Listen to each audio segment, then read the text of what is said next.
और इस साल आप पीठ थपथपा रहे हैं, मतलब हैरानी होती है सर। नहीं, कैसे दौड़ेगी आपकी साइकिल अगर इस तरह की बातें पिछले साल आप लोगों ने अगस्त में क्या किया था और आज वो गिनाएंगे तो। ठीक है, मैं लौट रही हूँ आपके पास। विजय सरदाना जी, ठीक है, आंदोलन हुआ था, आप आंदोलन की बातें नहीं सुनती हैं। नहीं, मैं सुन रही थी आप ही की बात। ठीक है, अब 1.5 मिनट खत्म हो गया, दोबारा होंगे तो आप अपनी बात कीजिएगा। विजय सरदाना जी, बात मत सुना कीजिए। ठीक है सर, आपकी सुविधा से यहाँ पर बात करने के लिए नहीं बैठी हूँ आशुतोष वर्मा जी, ठीक है ना।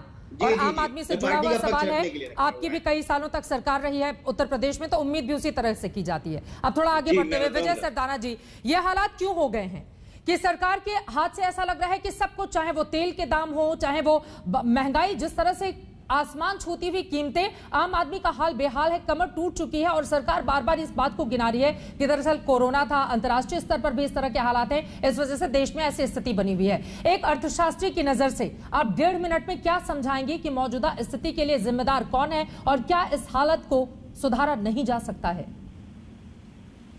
देखिए, किसी भी देश की इकोनॉमी को अगर चलाना है तो कुछ खर्चा है और उस देश के पास कुछ आमदनी होनी चाहिए।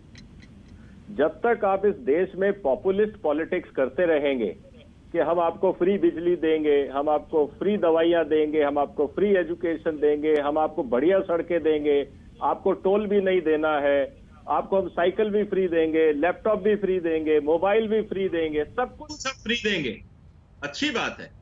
पैसा कहां से आएगा, इसकी कोई पॉलिटिकल पार्टी चर्चा नहीं करती। जब तक आप पॉपुलिस्ट पॉलिटिक्स में लगे रहेंगे, वोट की राजनीति के लिए, और देश के ऊपर रेवेन्यू कैसे जनरेट हो इस पे ध्यान नहीं देंगे, टैक्स लगाना पाप है, फ्री बांटना बिल्कुल आपके लिए जायज है, तो यही होगा। तो अब समस्या ये है कि जब आपके पास एडिशनल बर्डन है, बॉर्डर पे टेंशन है, कोविड का खतरा है, सब कुछ, आपको खर्चे कम नहीं हुए आपके, लेकिन आपकी डिमांड बढ़ गई, तो कहीं से तो वसूली करोगे। तो सरकार के पास जो सबसे आसान तरीका है वो ये है कि पेट्रोल और ईंधन जो उनके कंट्रोल में है उस पे आप टैक्स लगा दो, बाकी तो कोई टैक्स देने को तैयार नहीं है। 140 करोड़ की आबादी में सिर्फ 1.5 करोड़ लोग इनकम टैक्स देते हैं, उसमें से सिर्फ 50 लाख लोग ऐसे हैं जो ये कहते हैं हमारी आमदनी 10 लाख से ज्यादा है, लेकिन उनको भी सब्सिडाइज बिजली चाहिए, उनको भी सब्सिडाइज गैस चाहिए, उनको भी टोल फ्री रोड चाहिए, वर्ल्ड क्लास एयरपोर्ट चाहिए लेकिन रेट नहीं बढ़ना चाहिए, वर्ल्ड क्लास रेलवे चाहिए लेकिन किराया नहीं बढ़ना चाहिए। कैसे चलेगा देश? आप घर चला सकते हैं? ये बहुत महत्वपूर्ण सवाल आपने विजय सरदाना जी खड़े किया है और अब यहीं से अपने डिबेट को ओपन करते हुए एक दूसरे से क्रॉस क्वेश्चन भी आप कर सकते हैं। सुप्रिया श्रीनेत पहले बोलना चाह रही है। सुप्रिया, ये तो महत्वपूर्ण सवाल है ना कि अगर सब कुछ सरकारों से हम फ्री क्यों मुझे मौका दे दीजिए, मेरी बातें नहीं, आ रही हूँ फौरन आ रही हूँ। अगर सब अरे कुछ भाई, हम फ्री क्यों हमने तो अपनी बात ही नहीं सरकार के पास पैसा कहां से आएगा? हमने तो अपनी बात, मैं आ रही हूँ मुजफ्फर साहब, तुरंत आ रही हूँ। सुप्रिया,